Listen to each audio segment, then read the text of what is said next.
أفرق أنت مدرك كومنتها بس عندي أيضا اسمه من مرة قار ويك بدون تحت فيري أفكار اللي اسمه فاهمينه ولا أنا له جدي ولا أبون ناس أنا سيقول إيه waddankeena inuu saan u dhisnaado maxaa diiday Suudaanow waddankeena niyo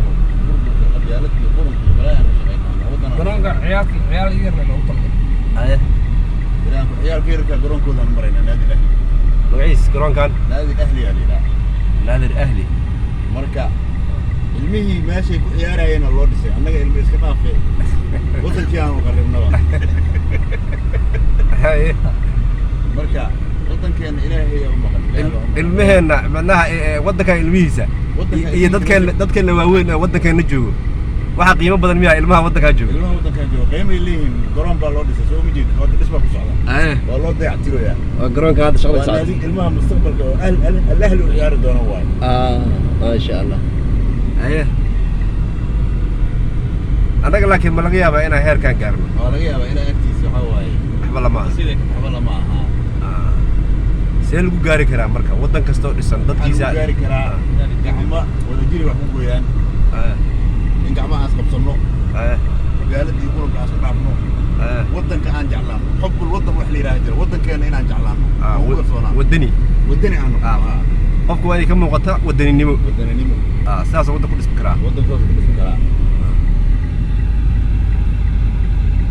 aye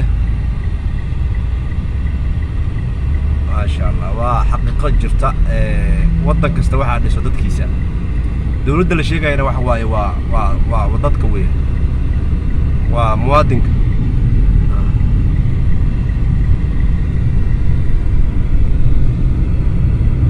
إن شاء الله waxaan ilaahay ka rajaynaynaa sanadkan sanadkiisa kale inuu waddankeena noqdo waddan markaasi barwaaqo aad u hormaro haamaas calanka miyaa calanka Masar miyaa